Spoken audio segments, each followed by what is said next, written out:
많이 덥죠? 에어컨디션이 있으면 얼마나 좋았을까.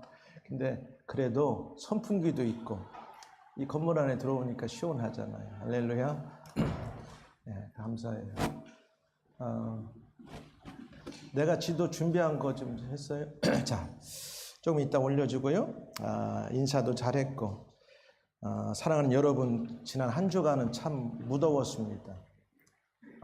유럽이 30도를 넘고, 34도, 37도, 어느 지역은 한 40도까지 올라가서 사람들이 아마 생명의 지장을 가져온 그런 지역도 아마 있는 걸로 압니다.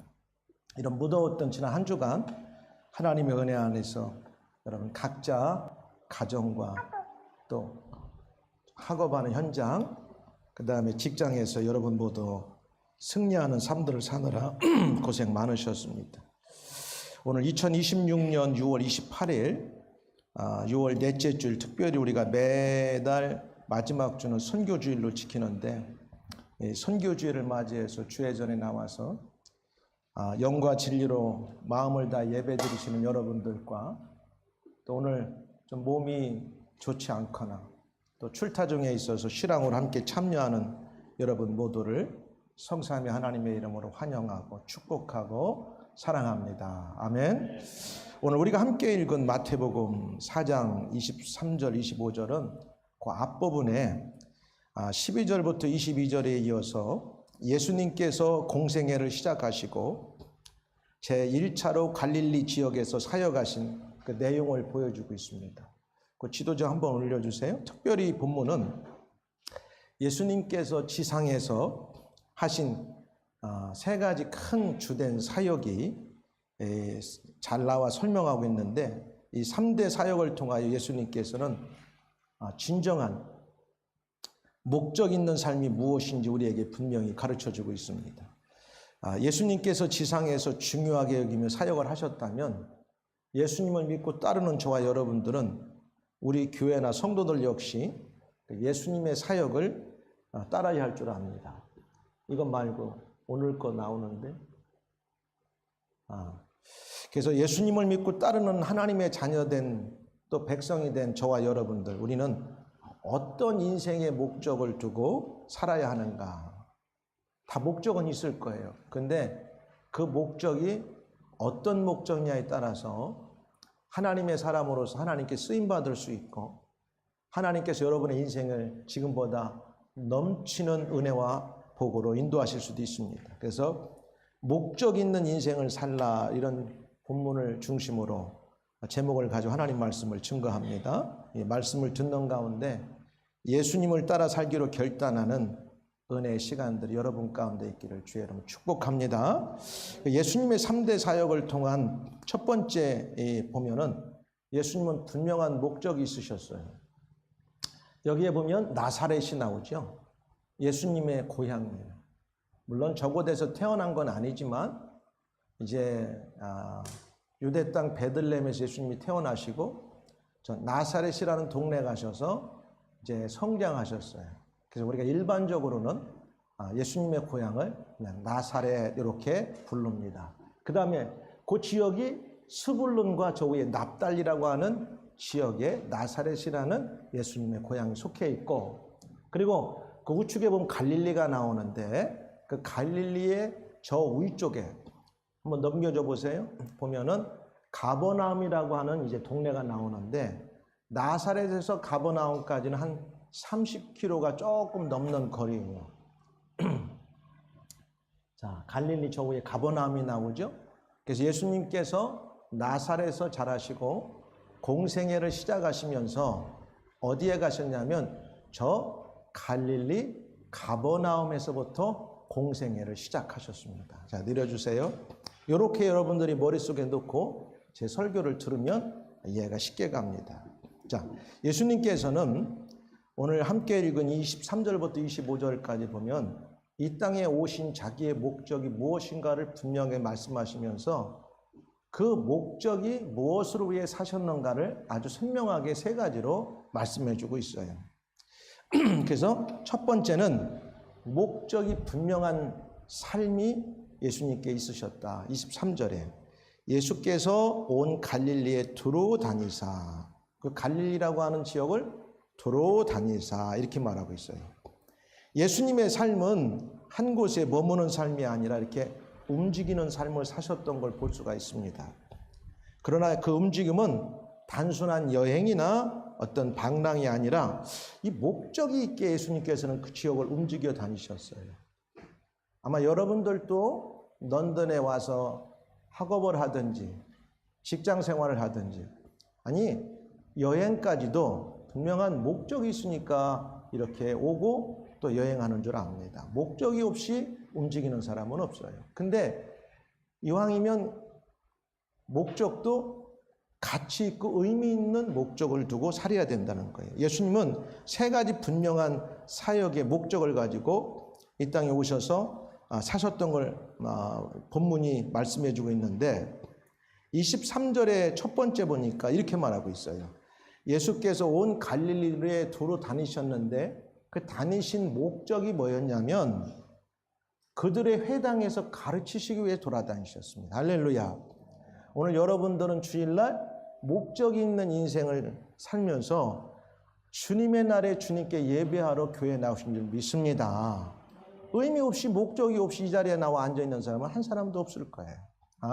오늘은 주의 날이니까, 주님의 날이니까 하나님께 예배하는 날입니다. 그래서 오늘 바쁜 모든 일들을 다 뒤로 제쳐놓고 교회에 나와서 예배드린 줄 믿습니다. 예수님께서도 그 갈릴리 지방을 두루 다니는데 분명한 목적은 갈릴리 주변에 있는 회당에 들어가서 그곳에 하나님을 예배하러 왔던 사람들에게 하나님의 말씀을 가르치시기 위해서 그 지역을 돌아다니셨던 걸 말씀하고 있습니다. 예수님께 사람들을 가르치신 곳은 지금 말한 대로 갈릴리 지역을 두루 다니셨고, 그 다음에 회당에서 가르치셨는데 오늘로 말하면 예배당이죠. 유대인들은 일주일에 안식일이 되면 이유를 막론하고 다 회당에 가서 하나님 앞에 기도하고 예배를 드렸어요. 그렇다고 해서 성경을 다 아는 건 아니기 때문에 그곳에 가서 하나님의 말씀이 뭐라고 이야기하고 있는가를 이제 그 말씀을 가지고 가르치셨던 것을 이야기하는 거죠.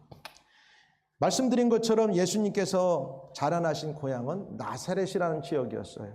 지금도 가보면 대부분은 약간 회계도인들이 많이 살고 유대인들은 그렇게 많지가 않아요.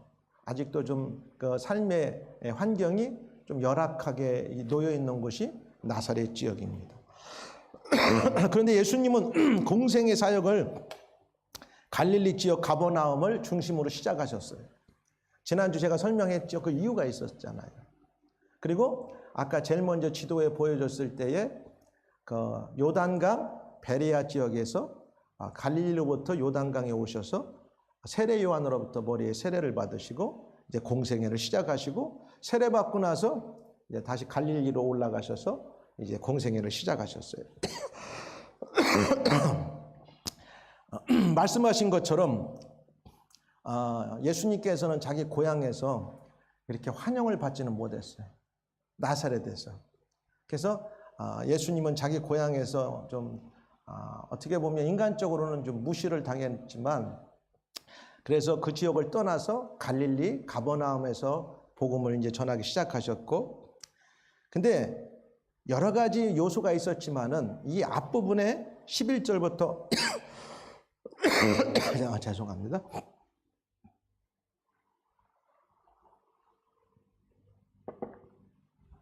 22절까지 말씀을 보면 분명한 의도가 있었습니다. 뭐냐면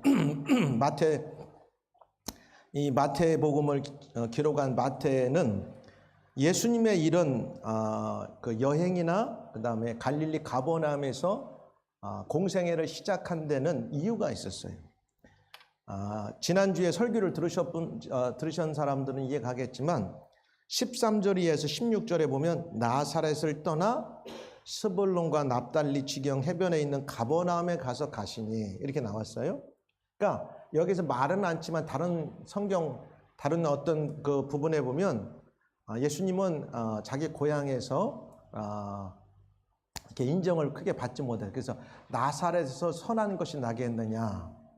여러분들도 가끔 그렇잖아요. 어떤 사람이 어릴 때 별로 이렇게 크게 눈에 띄지 않았는데 나이가 들어서 세상에서 성공하면 야, 그 사람이 그 고향 출신이야? 별거 아니었는데 이렇게 잘 아는 사람들은 좀 쉽게 무시하는 경우가 있을 수 있어요. 그죠?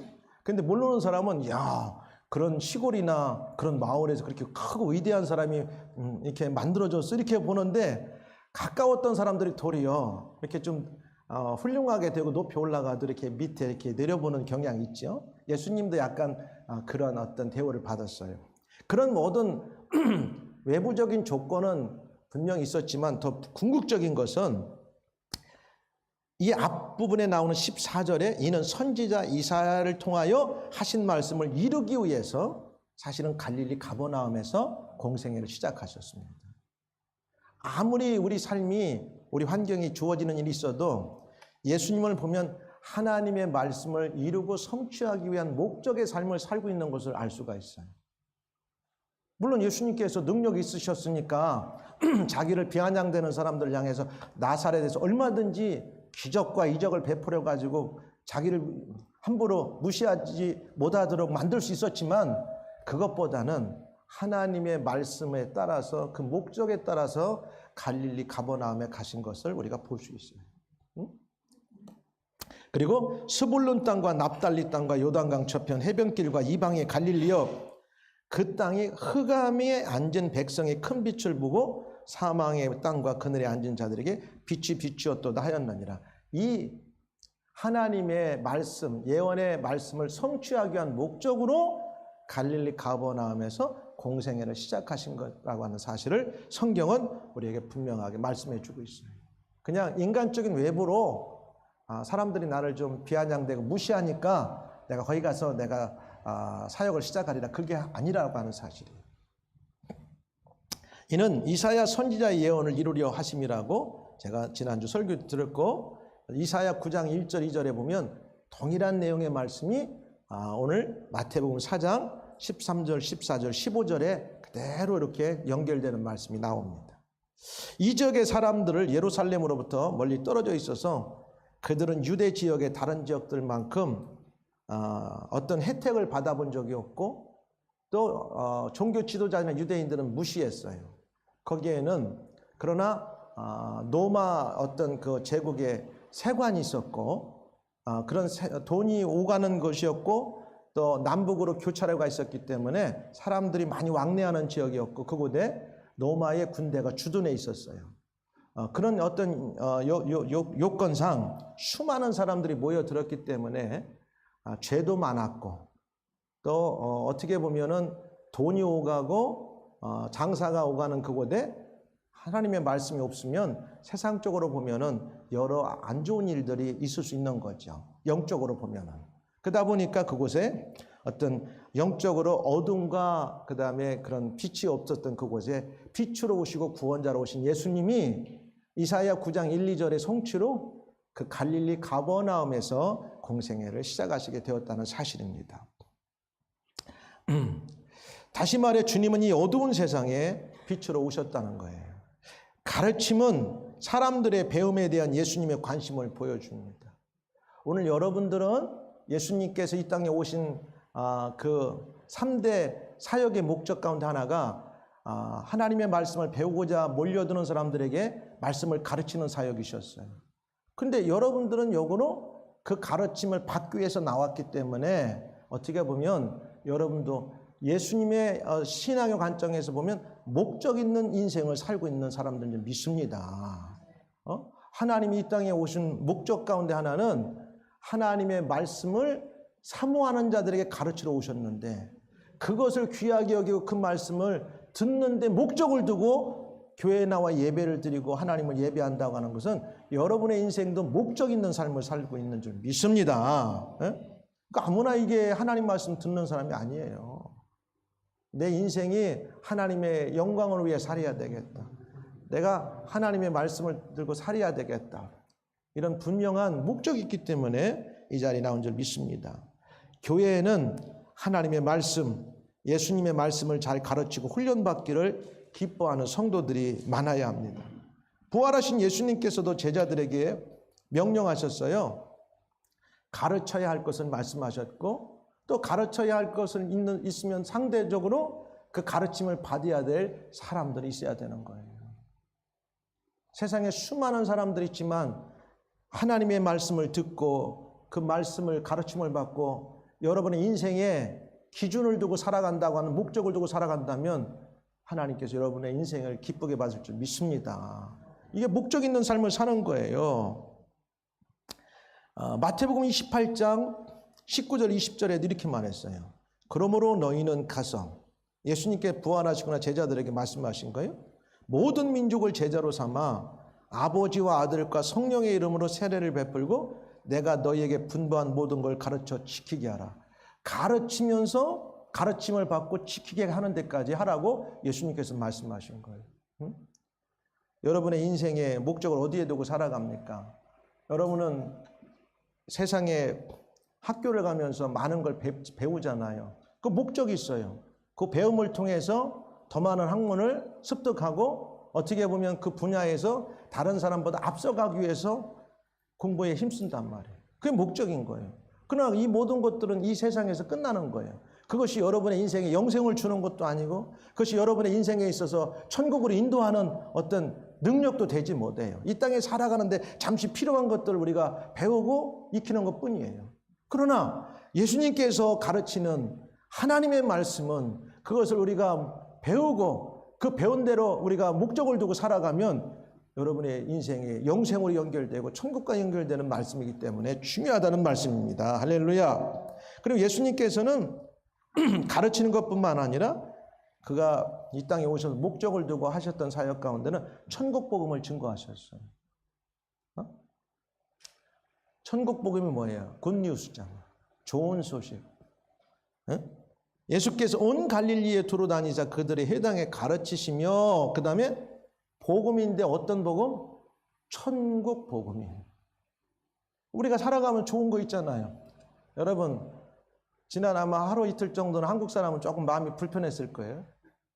월드컵에서 어떻게 축구 32강을 못 나가고 말이야 생각만 하기도 그냥 TV 앞에 가서 막 이걸 어떻게 할까 말까 그래서 사람이 상당히 있었을 거예요. 이 더운 날씨에 막 그냥 힘차게 외쳐야 되는데 축구까지 그렇게 되니까 영국 사람들은 잘 올라가는데 뭐야 그렇잖아. 좋은 소식이 세상에 그거 다 지나가고 없어질 것도 그거 막 그 좋은 소식이라고 막 아우성치고 막 거리에 뛰쳐나와서 환호를 하는데 그거 뭐 잠깐 지나가는 거 아니겠어요? 그게 좋은 소식이에요. 근데 32강에 못 올라갔다고 하는 것은 우리에게는 지금 좋은 소식이 아니에요. 순간적으로.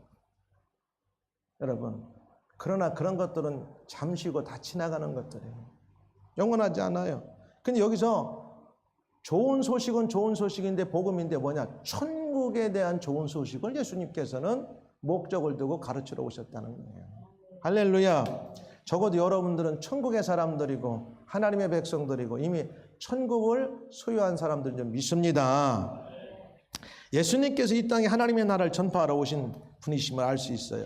그래서 갈릴리 사역을 시작하시면서 이 앞부분에 보면은 갈릴리에 처음 시작하시면서 회개하라 천국이 가까웠느니라 이렇게 말씀하셨어요. 천국의 복음을 듣고 천국에 들어갈 사람들은 내가 죄인인 거라고 하는 걸 인정하고 회개하고 하나님의 나라에 들어갈 수 있다는 것을 좋은 소식으로 알려주셨습니다. 믿으시면 아멘. 그래서 저와 여러분들은 그래 천국에 가기 위해서는 죄인인 내가 예수를 믿고 회개하고 그 복음을 받아들이며 내가 하나님 나라 좋은 천국에 가는구나. 이게 좋은 소식이라는 거예요. 뭐에 대한? 천국에 대한 좋은 소식. 예수님께서 인류의 죄를 대속하여 십자가에 죽으시고 3일 만에 부활하셨습니다. 하늘로 승천하시기 전에 제자들에게 명령하셨어요. 또 이르시되 너희는 온 천하에 다니는 만민에게 복음을 전파하라. 예수님께서는 이 땅에 오셔서 목적을 두고 하신 세 가지 사역 가운데 두 번째가 좋은 소식을 전하는 거였는데 그 좋은 소식이 뭐냐면 하나님의 나라인 천국에 대한 것을 소식을 알려주고 전하는 것이었다는 사실이에요. 그리고 이제 떠나시기 일보 직전에게 제자들에게도 말씀하셨어요. 내가 떠나는데 사람들에게 좋은 소식을 전하고 가르쳐 지키게 하라. 그리고 우리에게 부탁하셨어요. 너희는 온 천하에 다니면서 이 천국의 좋은 소식을 내가 이제 하늘로 올라가지만 나를 대신해서 전해 주거라. 예수님이 우리에게 부탁하셨습니다. 할렐루야. 우리는 이걸 전하는 사람들이에요. 여러분의 인생에 무엇을 목적을 두고 살아가십니까? 공부 열심히 해야 되죠. 돈도 많이 벌어야 되죠. 세상에 성공도 해야 되죠. 근데 그거 언제까지 갈까요? 많이 가면 30년, 더 많이 가면 40년, 더 많이 가면 50년. 다 나이 들면 그거 다 별거 차이가 없어요. 그건 영원하지 않아요.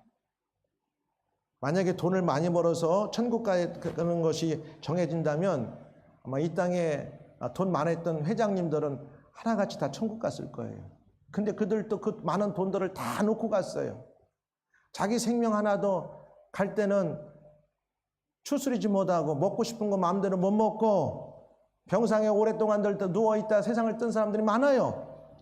애플의 창시자 스티브 잡스 같은 사람도 얼마나 마지막에는 여러분 참 보기도 흉할 정도로 몰골이 비참하게 갔습니까? 그 돈이 많다고 생명을 주관하는 게 아니에요. 누가 주관해? 하나님이 주관하시는 거예요. 그래서 진짜 좋은 소식은 뭐냐? 영원히 살 수 있는 좋은 소식을 전해주는 게 천국 복음이라는 사실이에요. 예수님이 이 땅에 오셔서 하신 사역의 목적 가운데 두 번째가 뭐냐면 천국 복음을 전하는 거였어요. 이것만큼 좋은 소식이 어디 있어요? 목적을 두고 행하신 거예요. 그리고 이 일을 하기 위해서는 성령님의 능력이 필요하니 성령의 권능을 받으라고 남아있는 자들에게 말했어요. 그래서 우리가 이 일을 잘하기 위해서는 예배를 드리고 우리가 또 기도도 하는 모든 것들은 하나님의 영인 성령의 도움을 구하는 겁니다. 예배를 통해서 우리가 찬양을 통해서 말씀을 듣고 하는 모든 것들은 하나님의 성령이 이런 과정을 통해서 여러분의 심령 가운데 임해서 여러분을 강하게 만들어 주시고 이 땅을 살아가면서 이런 일들을 잘 감당하도록 목적 있는 인생을 살도록 하시는 줄 믿습니다. 그래서 예수님께서 제자들과 우리들에게 부탁하신 말씀은 성령의 권능을 충만히 받고 너희가 살아가는 동안 온 천하에 다니며 만민에게 복음을 전파하라고 명령하시고 부탁하셨어요. 여러분, 오늘날 여러분은 다 선교사입니다. 무슨 목사님 그런 말씀 하십니까? 선교의 정의가 예전에는 타 문화권을 가는 것을 전도를 뛰어넘어서 선교라고 말했어요. 세상에 가장 많은 인종이 모여 사는 곳이 우리가 살고 있는 런던이에요. 여러분 세상 어디 가도 이렇게 한 공간에 언어가 많이 사용되고 이렇게 많은 인종들이 모여서 한 곳에 있는 장소는 세상 어느 곳에 가도 없습니다. 저와 여러분이 살고 있는 이 런던 땅에. 그래서 이미 선교학자들은 몇십 년 전부터 내린 결론이 뭔지 알아요? 미전도 종족이라고 하는 것은 저 아프리카 오지도 아니고 요즘 아프리카 오지 별로 없어요.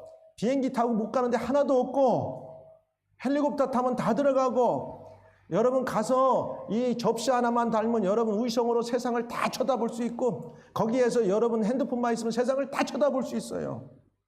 이제는 오지가 없어요. 진짜 오지는 뭐냐? 우리 주변에 있는데 한 번도 말 한 번 하지도 않고 그들의 문화가 뭔지 그들이 어떻게 살아가는지 우리가 한 달을 살고 1년을 살아가도 한 번도 그들과 대화하지 않지만 그들이 아직도 예수를 모르고 살아가는 그들이라면 그들이야말로 마지막 미전도 종족이라고 하는 사실입니다. 그렇게 볼 때 우리가 살고 있는 런던이 최후의 마지막 미전도 종족이 될 수 있다는 사실이에요. 이게 선교학자들이 오래전부터 결론을 내린 겁니다. 그래서 오늘날 선교는 from where하고 to where가 아니라 from everywhere to everywhere예요. 선교의 정의가. 돌아보면 모두가 다 선교해야 될 대상이고 우리가 살고 있는 이 땅이 선교지라고 하는 사실입니다. 뭐 선교지는 한국을 꼭 나와가지고 저 어디 어느 나라를 가고 이런 세대는 가버렸어요.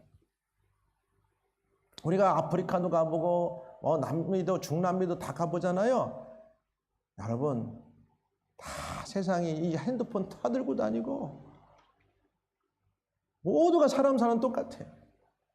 근데 우리 주변에 있으면서도 여전히 예수 그리스도가 누군지 한 번도 들어보지 살고 있는 그 사람이 선교적인 차원에서 보면 미전도 종족이에요. 한 번도 예수가 복음이 뭔지 굿소식이 무엇인지 들어보지 않은 그 사람이 우리에게는 미지의 사람이고 미전도 종족이라고 하는 사실이에요.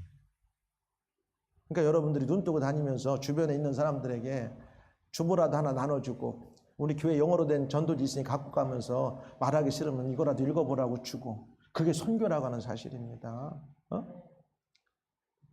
천국 복음을 전파하셔. 예수님께서 목적 있게 이 땅에 와서, 예수님께서는 왜 갈릴리에 가셔서 가버나움에서 공생을 시작했냐? 철저하게 자기의 계획이 아니라, 자기의 이해관계가 아니라 하나님의 뜻대로, 하나님이 뜻하시는 그 목적에 의해서 그곳에 가셨고, 예언을 성취하시기 했고, 그리고 그가 사역을 하시면서도 천국의 복음을 전하러 왔다가 하는 선포와 함께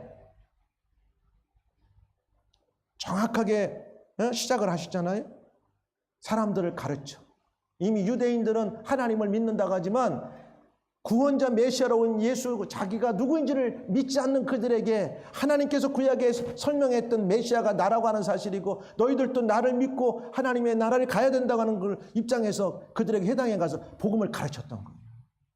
그리고 나서 아직 복음을 무언지 모르는 이방 사람들에게 천국에 대한 복음을 증거하러 다니셨던 거죠. 예수님께서 오신 목적이에요. 그리고 예수님께서는 뭐더냐? 모든 병과 모든 약한 것을 고치시는 일을 하셨다는 거예요. 우리들에게 어떻게 신앙생활을 해야 될 걸 보여주는 거죠. 뭐냐면 23절 하반절에 이렇게 나와요. 백성 중에 모든 병과 모든 약한 것을 고치시니, 이렇게 말하고 있어요. 특별히 치유 사역이 강조되어 나타납니다. 교회는 예수님을 통하여 영혼을 구원하고, 그 다음에 영혼을 치유하고 찾아오는 자들에게 삶의 비전을 주어야 하는 거예요. 여러분의 삶의 목적은 어디다 두고 살아갑니까? 여러분의 진정한 삶의 비전은 뭡니까? 학업도 하고 직장 생활도 하고 비즈니스도 하고 삶의 배경은 다 다르지만 예수 믿는 사람의 비전은 하나가 돼야 돼요. 예수님 바라보고 하나님의 말씀의 목적과 뜻을 두고 살아가는 사람이 되어야 될 줄 믿습니다. 그럼 그 안에서 어떤 사람은 비즈니스도 하고, 어떤 사람은 직장생활도 하고, 어떤 사람은 가정생활도 하고 하는 거예요. 근데 이게 분명하지 않으면 이 땅에 하는 일들이 다 이렇게 뒤죽박죽이 되어버려요.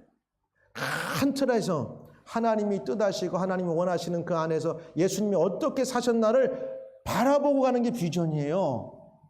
여러분, 우리가 비전 얘기해. 비전은 앞에 있는 걸 바라보고 하는 거예요. 이미 보여주는 것을. 우리에게 가장 인생의 확실한 영과 육의 영원한 걸 보여주는 분 누구냐? 예수님이세요. 그분 하나님 말씀 그대로 사셨어요. 그럼 그분이 어떻게 사셨는가, 성경에 나온 대로 우리가 그분을 바라보고 살아가는 게 우리 삶의 목적이 돼야 되고, 우리 인생의 비전이 되면 그 안에서 여러분이 비즈니스도 하면 잘 될 것이고, 여러분이 학업을 해도 성취할 것이고, 여러분이 꿈꾸는 모든 것들도 다 잘 될 줄 믿습니다. 세상 사람들은 내가 돈 많이 버는 것만이 비전이 될 수 있어요. 어떤 사람은 내가 학자만 되는 것이 비전이 될 수 있어요. 그것도 중요합니다. 근데 그건 영원하지 않아요. 영원한 것에 여러분의 비전을 갖기를 주여 축복합니다. 그렇게 하는 거예요. 예수님께서는 그래서 모든 병과 모든 약한 것을, 병약한 사람들을 고쳤다는 거예요. 이것은 꼭 육신적으로 약한 것뿐 아니라 영적으로 약한 것까지를 다 포함하는 거죠. 그래서 우리 교회 이름도 런던 예수비전 교회. 예수님이 비전이 되는 인생을 살라. 이거면 끝나는 거예요. 여러분의 인생에 어떤 환경에 놓여도, 때로는 살다가 우여곡절이 있어 업앤다운이 있어가지고 최고의 낮은 자리에 여러분의 인생이 처했을 때 내가 어찌 다시 일어나고 올라가지? 그때 다 다른 거 생각 안 나도 괜찮아요. 예수님을 바라봐야지. 그러면 여러분의 인생이 다시 회복될 줄 믿습니다. 왜? 그게 승리의 비결입니다. 할렐루야.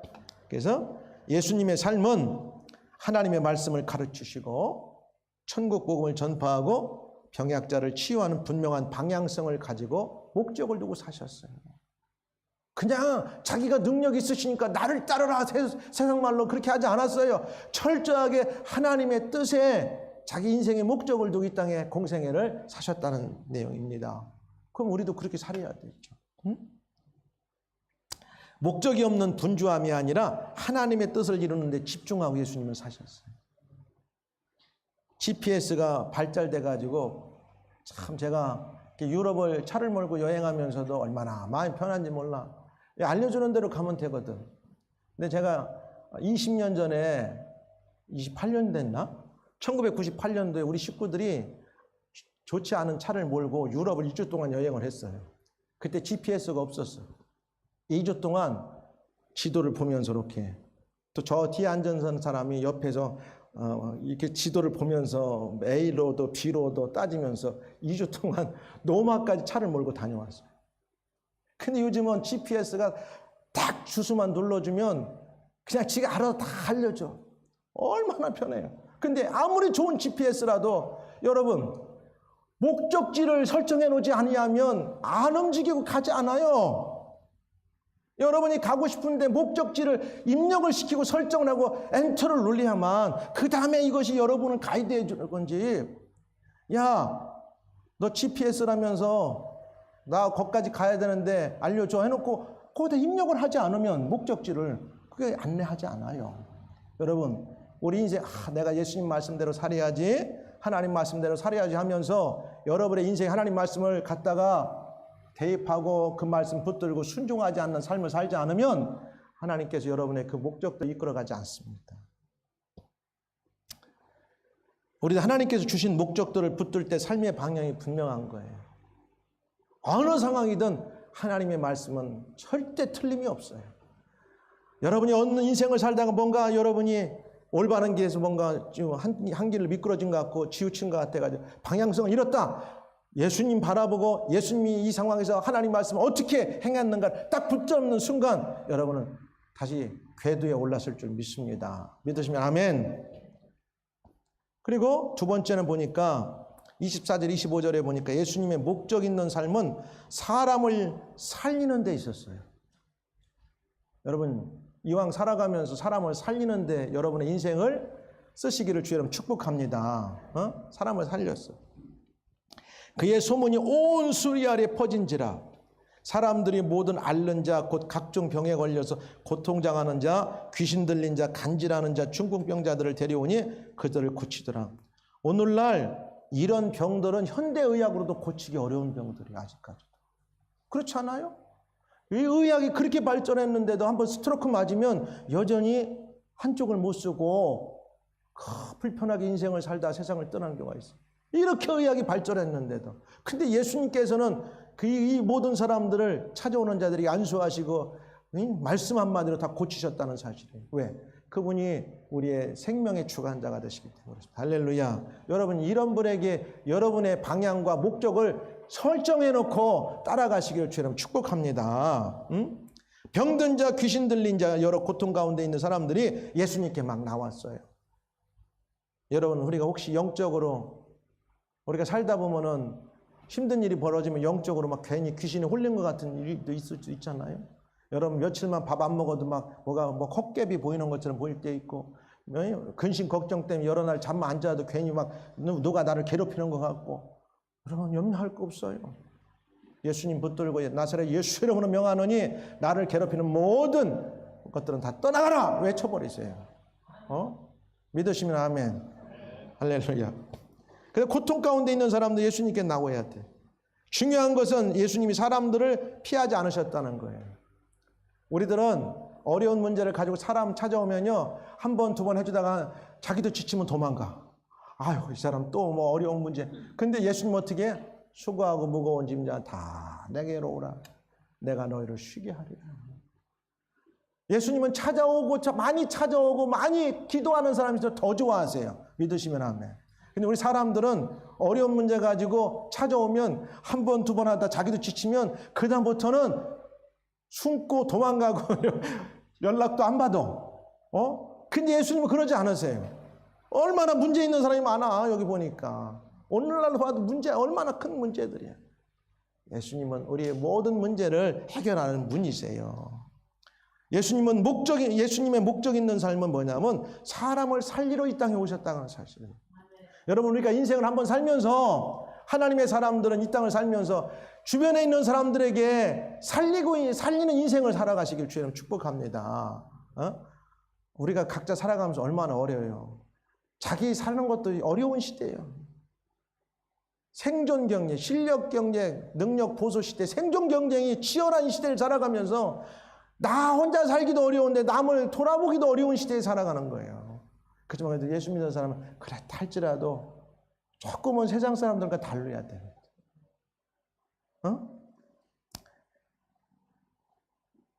예수님은 이렇게 많은 병약자들이 찾아오는 걸 품으셨어요. 예수님의 목적은 자기 만족이 아니라 사람을 살리는 것이었어요. 그래서 고통받는 자들을 외면하지 않으셨어요. 마태복음 20장 28절 이렇게 말씀하시오. 인자가 온 것은 섬김을 받으려 함이 아니라 도리어 섬기려 하고 자기 목숨을 많은 사람의 대속물로 주려 함이니라. 예수님의 이 땅에 와서 사역하시는 목적이 분명히 드러나고 있어요. 그리고 사도 바울도 똑같은 얘기를 하더라고.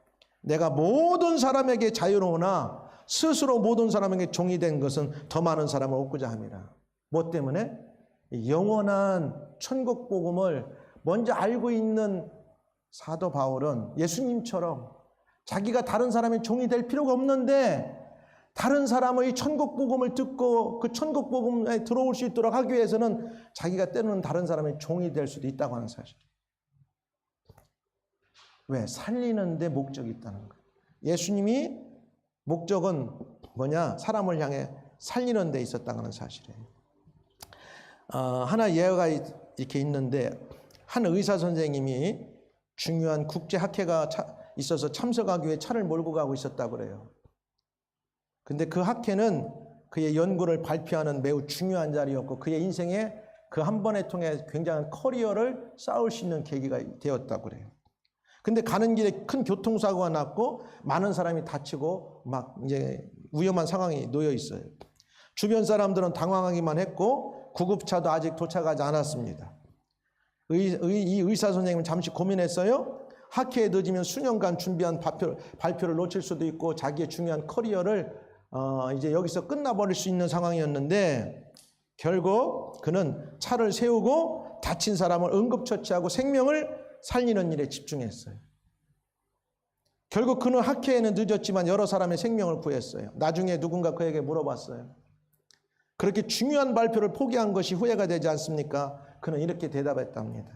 저는 발표를 하기 위해서 의사가 된 것이 아니라 사람을 살리기 위해 의사가 되었습니다. 이렇게 얘기했다는 거예요. 그는 자신의 목적을 잊지 않았던 사람이에요. 오늘 많은 사람들이 의사가 왜 됩니까? 사람을 살리는 목적을 두고 해야 되는데 좋아하는 과가 있잖아요. 돈 많이 벌 수도 있잖아요. 그게 다 나쁘다는 건 아니에요. 목적이 있어야 돼. 사람을 살리기 위해서. 예수님도 그러하셨습니다. 예수님은 가시는 곳마다 병든 사람을 만나면 멈추셨고 귀신 들린 자를 외면하지 않으셨으며 상처 입은 사람들을 품으셨어요. 오늘 본문에 보니까. 예수님의 목적은 단순히 많은 곳을 다니는 것이 아니었고 사람을 살리는 것이었습니다. 오늘날 많은 사람들은 자기 중심적인 삶을 살아가고 있습니다. 그러나 목적 있는 인생은 나도 중요하지만 더불어 옆에 있는 사람들을 좀 배려하고 옆에 있는 사람들을 돌보며 살아가고 있다고 하는 사실입니다. 우리의 시간, 재능, 물질이 어디를 향하고 있는지를 보면 우리의 삶의 방향이 드러납니다. 여러분의 시간, 여러분의 물질, 재능은 어디를 향하고 있습니까? 그런즉 너희가 먹든지 마시든지 무엇을 하든지 다 하나님의 영광을 위하여 하라 그랬어요. 이번에 저하고 사모님이 헝가리에서 열리는 그 세계 기독교 한인 총연합회에서 그 유럽과 또 그다음 멕시코 여러 곳에서 온 목사님들, 선교사님들 모여가지고 3박 4일 선교대를 했거든요. 근데 현재 대표회장으로 섬기는 그 장로님이 한 분이 계세요. 미국 가가지고 50년 전에 회계사, 공인회계사가 내가 열심히 일해서 지금 연세가 올해 83 되셨는데, 요분. 그 이쪽 우측에 있는 분은 이제 그 와이프 되는 분의 전도사님. 근데 이분들이 돈을 어마어마하게 벌었어요. 97년도에 땅을 샀는데 250만 불 주고 샀는데 지금 3천만 불이 가고, 근데 어느 순간부터 그렇게 밤잠을 안 자. 지금도 이분들이 회계업을 하는데 미국에서 1%에 드는 회계 법인을 갖고 계세요. 돈을 어마어마하게 벌으셨어요. 자식들 셋이 다 변호사예요. 주일날 한 번도 안 빠져서 이분들의 철학은 할아버지, 아버지도 북한에서 내려오고 이분도 북한에서 내려오셔서 신앙생활 하면서 그렇게 어렵게 살았는데도 철저하게 주일날 단 한 번도 안 빠지는 인생. 아이들에게도 주일날 어떤 상황에서도 한 번 자기 딸이 다리가 부러져가 병원가에 누웠는데 전화해가지고 빨리 예배 드리러 와라. 그 의사 선생님이 안 된다고 하니까 안 된다. 빨리 와라. 예배 드리고 가라. 가지고 결국은 예배 드리고 와서 갔다는 거예요. 여러분 우스운 얘기 같지만 하나님이 쓰시는 사람들이 있어요. 귀한 겁니다. 자기 세 아들은 날 때부터 한 번도 주일날 빠진 적이 없대. 응? 근데 그렇게 돈을 벌어가지고 지금도 열심히 버는데 이런 행사할 때마다 1억씩, 2억씩. 지금 몇 년 동안 이분이 지난번 1월 달에 우리 여기서 이 모임 가졌잖아요. 1년에 1밀리언 파운드씩을 이런 선교회를 위해서 지금 내고 계세요. 자기 있던 집들을 하나하나 다 정리하시는 거예요. 자식들도 니들 벌을 만큼 벌었고 직업이 좋으니까 니들 살 수 있지. 내가 버는 건 하나님 나라 가기 전에 하나님 앞에 귀한 일도 하고 가야 되니까 내가 가진 이 집도 팔고 이 집도 팔고 이 집도 팔고 해가지고 큰 집 남겨놓고 다 팔면서 주회를 하고 계시더라고요. 여러분 쉬운 거 같습니까? 목적 있는 거. 사람 살리는 일에 시간도 드리고 재물도 드리고 자기의 가진 걸 드리는 거예요. 목적 있는 인생을 사는 거예요. 그러면서 만나는 사람마다 어려운 사람 만나면 주머니에서 $100씩 줘. 이렇게 $50, $100. 얼마나 멋져요? 80이 넘으신 분들인데 만날 때마다 남한테 얻어먹으려고 하지 않고 그 주머니에서 $50, $100 어려운 목사님, 선교사님들 만나면 얼마나 인생 멋있게 살아요. 자기들을 위해서는 너 옷도 저렇게 아껴 입어요. 자기들은 집이 가진 게 350만 불 미국의 대저택 같은 데가 있어도 거기서 안 살고 지금 두 분 일하느라고 오피스에서 살고 계시대. 그러면서도 주의를 위해서는 어마어마하게 쓰고 외국에서 오시는 선교사님들 있으면 그 방 12칸이 되는데 다 미기고 용돈까지 주고 벤츠차 준비해놓고 다 사용하라고 이렇게 주고 얼마나 멋진 인생을 살아가요. 자기들 얼마 있으면 떠날 건데 주님 나라 가가 자기 그런데 우리 할아버지 만나고 엄마 아버지 만나고 그리고 자기 자식들한테도 그랬대. 나 죽으면 슬퍼하지 말고 열심히 하고 천국에서 만나자고 하죠. 매번 만날 때마다 이렇게 얘기한다는 거예요. 사랑하는 여러분, 목적 있는 인생을 살면요 의미 있게 살아갑니다. 먹든지 마시든지 무엇을 하든지 하나님의 영광을 위한 목적을 두고 살아가십시오. 세 번째 마지막인데 예수님의 목적 있는 삶은 이렇게 살아보니까 많은 사람이 영향력을 주는 거예요. 나도 그래. 하나님 제발 돈 좀 많이 주셔가지고 배고픈 사람들 많이 좀 도와주게 해주세요. 그래서 사모님이 또 누구 조금 주고 왔더라고. 나하고 항상 가면 어디가 얘기 않고 먼저 줘놓고 나한테 얘기해. 할렐루야. 그래서 그 잘했다겠어요.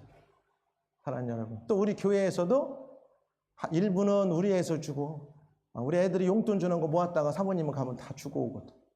그래서 일부는 우리 교회에서 한 200파운드 어느 교회 목사님 주고 왔어요. 그 교회도. 여러분, 우리도 어렵죠. 우리도 힘들죠. 근데 이게 내 겁니까? 하나님 주셔서 우리는 먹고 마실 수 있으면 쓰는 거예요. 주님을 위해서.